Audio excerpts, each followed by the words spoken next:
तो कल हमने पढ़ा था कि पोलन पिस्टिल इंटरेक्शन कैसे होता है। जब पोलन जो है कि जो पोलन होते हैं, पोलन जब स्टिग्मा पर आते हैं और कैसे उनके बीच इंटरेक्शन होता है और ये यहाँ तक कैसे पहुंचते हैं, ये मैंने बताया था आपको। इसमें मैं आपको एक छोटी सी बात बताना लास्ट में भूल गया था कि अगर आप चाहते हैं कि यहाँ पर जो पोलन है और इससे पोलन ट्यूब कैसे बनती है, कैसे पोलन ट्यूब बनती है, तो आप क्या करो कि कोई भी पोलन ग्रेन ले लो जो आपके आसपास दिखाई देते हैं, जैसे कि चना, मटर, इनके क्या कर लो, पोलन ग्रेन ले लो। किसी स्लाइड में पोलन ग्रेन ले लिए और उसमें 10% शुगर सॉल्यूशन डालो। तो उसके बाद आप 15 से 30 मिनट के बीच या 15 से 30 मिनट के बाद आप देखेंगे कि उसमें छोटी सी ट्यूब जैसी नलिकाएं निकलने लग जाएंगी। ठीक है, हाँ, तो वही पोलन ट्यूब होती है।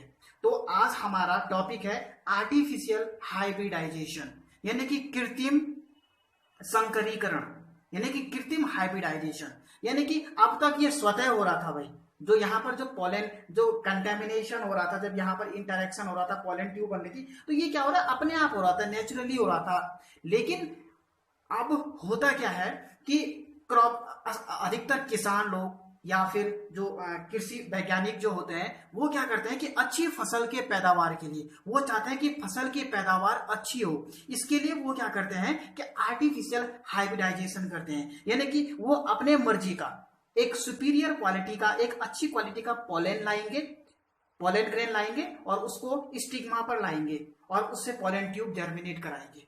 ठीक है ना, तो ये आर्टिफिशियली कराया जाता है। ये कैसे किया जाता है, ये कौन सी किस टेक्निक से किया जाता है, इसी पर हम आज चर्चा करेंगे। ठीक है, और बेसिकली मैंने आपको बता दिया ये क्यों किया जाता है। ये एक अच्छी फसल की पैदावार के लिए किया जाता है, क्रॉप प्रोडक्शन में इसका यूज किया जाता है ताकि वाणिज्यिक कॉमर्शियल लेवल पे अधिक से अधिक पैदावार हो सके। आपने घरों में भी देखा होगा भाई, जैसे क्या करते हैं कि अगर हमें अगले साल के लिए फसल उत्पादन के लिए बीज को संभाल के रखना हो तो हम अच्छी क्वालिटी का बीज रखते हैं ताकि उससे अच्छी फसल पैदावार हो।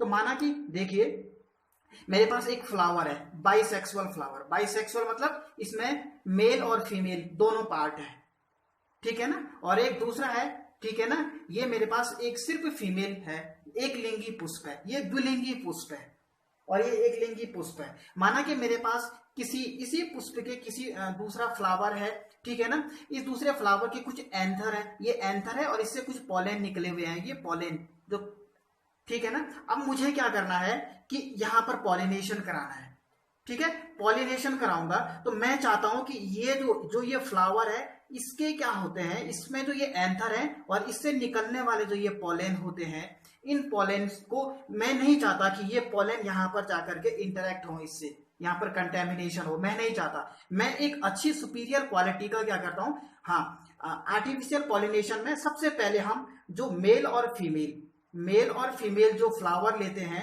ठीक है ना, उसको सुपीरियर क्वालिटी का लेते हैं, अच्छी क्वालिटी का चुन लेते हैं और उसके बाद उसके बीच में हाइब्रिडाइजेशन कराया जाता है। तो मैं नहीं चाहता हूं कि ये एंथर इस पर कंटेमिनेट करे, यहाँ पर कंटेमिनेशन हो, यहाँ जाके इंटरेक्शन हो और यहाँ से जो है कि एक तरह का फर्टिलाइजेशन हो, मैं नहीं चाहता। मैं चाहता हूं कि दूसरे पोलन ग्रेन मैं यहाँ पर लाके कराऊं जिससे कि अच्छे किस्म के बीज पैदा हो, ठीक है, और मेरा जो क्रॉप प्रोडक्शन हो वो अच्छा हो। तो मैं क्या करूंगा, यहां से जो ये एंथर है इनको चिमटी की सहायता से काट दूंगा, ठीक है भाई, पहले ही डेवलप होने से पहले ही। अगर ये डेवलप हो जाएंगे तो यहाँ पर पोलन ग्रेन झड़ जाएंगे, अगर ये डेवलप नहीं होगा तो पोलन ग्रेन अभी अपरिपक्व है तो झड़ेंगे नहीं।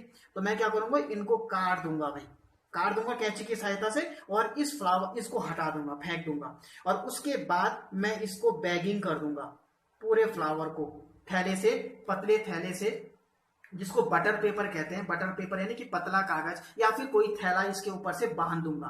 क्यों बांधूंगा, ताकि इसमें बाहर से किसी अन्य फ्लावर के या किसी अन्य फ्लावर से यहाँ पर कोई पोलन ग्रेन इस पर ना आए, इसलिए मैं इसकी बैगिंग कर लेता हूं, इसे कहते हैं बैगिंग। तो इस प्रोसेस को कहते हैं कि जब मैं क्या कर लेता हूं, यहां से इन एंथर को काट करके अलग कर लेता हूं, तो इस प्रोसेस को कहते हैं बच्चों इमैस्कुलेशन। इमैस्कुलेशन क्या हुआ कि किसी बाइसेक्सुअल फ्लावर से उसके एंथर को हटाना ही क्या कहलाता है, इमैस्कुलेशन कहलाता है। ठीक है ना। हाँ, if the female parent bears bisexual flower, removal of anther from the flower bud. हाँ, removal of anther from the flower bud, जो फ्लावर बड है ये, इससे एंथर को रिमूव करना। बिफोर द एंथर डेहिसिस, एंथर के झड़ने से पहले ही इसको क्या करना, अलग करना, ठीक है ना। और इसको ही क्या कहते हैं, इमैस्कुलेशन कहते हैं भाई, इस प्रोसेस को, ठीक है। उसके बाद जब ये स्टिग्मा है ये परिपक्व हो जाएगी रिसीव करने के लिए, पॉलेन को रिसीव करने के लिए परिपक्व हो जाएगी, और जिस मेल सॉरी कोई भी है, ये मेल है यहाँ पर, ठीक है। मैं अगर ये भी परिपक्व हो गया, ये भी डेवलप हो गया पूरी तरह से, और ये भी पूरी तरह से डेवलप हो गया है, कौन, स्टिग्मा। तो अब मैं क्या करूंगा, इस बैगिंग को हटा दूंगा, और फिर क्या करूंगा, ये पॉलन ग्रेन है, इसको चिमटी की सहायता से लेकर के इसके ऊपर रख दूंगा यहाँ पर, ठीक है ना। और उसके बाद फिर बैगिंग कर दूंगा इसके ऊपर, तो इसे कहते हैं रीबैगिंग। इनको रख करके फिर बैगिंग कर दूंगा, ठीक है। फिर बैगिंग क्यों करता हूं, ताकि यहां पर कोई दूसरा पॉलन ग्रेन ना आ जाए भाई, क्योंकि आप जानते हैं कि पॉलन ग्रेन कैसे आते हैं, वायु द्वारा आ सकते हैं, जल द्वारा आ सकते हैं, किसी भी माध्यम से आ सकते हैं। तो इसलिए इसको बैगिंग कर दूंगा, ताकि बाहर से कोई भी पॉलन ग्रेन यहाँ पर स्टिग्मा पर लैंड ना करे, ठीक है। तो इस तरह से यहां से अब इन्हीं जिन पॉलन ग्रेन को मैं चाहता था, जो सुपीरियर क्वालिटी के मैंने सिलेक्ट किए थे, वही यहाँ पर जर्मिनेट होंगे, और इस तरह से पॉलन ट्यूब बन जाएगी, ठीक है। और पॉलन ट्यूब कैसे डेवलप होती है, ये इससे पहले वाले लेक्चर में हम डिस्कस कर चुके हैं, आप इससे पहले वाला वीडियो देख सकते हैं, ठीक है। ये तो था बाइसेक्सुअल फ्लावर के लिए, बाइसेक्सुअल फ्लावर।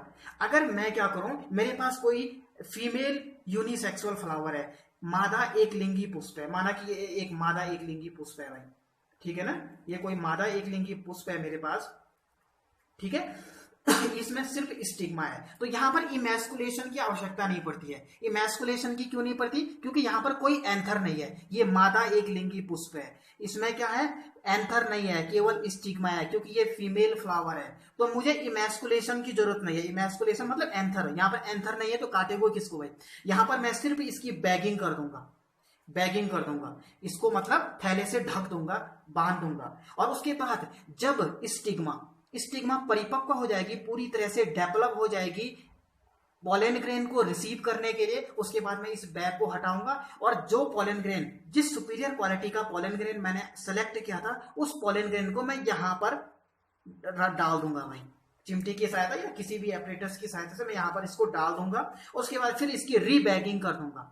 देखो, बैग हटा के दोबारा रखने को कहते हैं रीबैगिंग। रीबैगिंग क्यों करूंगा, क्योंकि अब देखो यहाँ पर स्टिग्मा डेवलप है, हो सकता है कि कोई दूसरा पॉलन ग्रेन आकर के जर्मिनेट हो जाए, तो मैं नहीं चाहता, मैं सिर्फ चाहता हूँ यही पॉलन यहाँ पर कंटेमिनेशन हो, इन्हीं पॉलन जो डिजायर्ड पॉलन ग्रेन जो मैंने यहाँ पर सिलेक्ट किए हैं, उन्हीं का कंटेमिनेशन हो, यहाँ पर कोई दूसरे का ना हो। इसलिए मैं यहाँ पर रीबैगिंग कर दूंगा, और इस तरह से ये डेवलप हो जाएगा। और जब यहाँ पर, ठीक है, रीबैग, हम इस तरह से इसको बैगिंग कर देते हैं, और यहाँ पर पॉलन ट्यूब बन जाती है, ठीक है, और ये फर्टिलाइजेशन हो जाता है। इसके बाद हम आगे की वीडियो में पढ़ेंगे डबल फर्टिलाइजेशन, यानी कि जब पॉलन ट्यूब ओव्यूल तक पहुंचती है और फीमेल गैमेट्स को वहां पर रिलीज करती है, उसके बाद क्या होता है, इसके बारे में हम अगली वीडियो में पढ़ेंगे। आर्टिफिशियल क्यों कहा, क्योंकि हम अपनी मर्जी के पॉलन ग्रेन को यहाँ पर कंटेमिनेट करा रहे हैं, ठीक है ना। हाँ, कोई समझ में नहीं आया होगा कोई पॉइंट्स, तो आप मुझे बता सकते हैं व्हाट्सएप पे, या फिर इसी वीडियो के कमेंट बॉक्स में कमेंट लिख के। पढ़ाई करते रहिए, ऑल द बेस्ट।